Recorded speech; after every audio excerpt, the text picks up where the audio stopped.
এই ভিডিও দেখা শেষ করলে মেহেরবানি করে শেয়ার করবেন। হাসিনা যে কথা বলছে সালাউদ্দিনকে আমি কখন গুম করলাম? সালাউদ্দিনকে দোতলা বাড়িতে রাখলাম। সালাউদ্দিনকে দোতলা বাড়িতে, এটা শাহরিয়ার কবির আমি বলতেছি না, শেখ হাসিনা বলতেছে।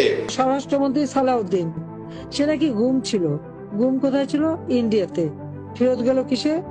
সে একটা ট্রাভেল পাস নিয়ে ফেরত যেয়ে বলে গুম ছিল। এদের গুমের যে স্টোরি শুনি সেটাও খুব হাস্যকর। তাহলে সালাউদ্দিন সাহেব কিভাবে গুম হলেন? যে ভাই বললেন ভাইকে গুম করা হয়েছে, আয়না ঘরে রাখা হয়েছে। আমি চাইছিলাম ভাই আয়না ঘরের বর্ণনা দেন। আমি জানি না ভাইয়ের আয়না ঘরে সোফা সেট ছিল কিনা, লন ছিল কিনা, ভাইকে কি 3 বেলা, হাসিনা আপনাকে কি 3 বেলা চাটা দিত? টিভি দেখার সুযোগ ছিল? তাহলে যদি সুযোগ থেকে থাকে তাহলে আমি বলবো যে হ্যাঁ সালাউদ্দিন সাহেব গুম হয়েছে।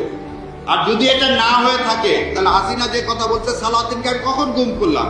সালাউদ্দিনকে দোতলা বাড়িতে রাখলাম। সালাউদ্দিনকে দোতলা বাড়িতে, এটা শাহরিয়ার কবির আমি বলতেছি না, শেখ হাসিনা বলতেছে। তাহলে সালাউদ্দিন সাহেব কিভাবে গুম হলেন?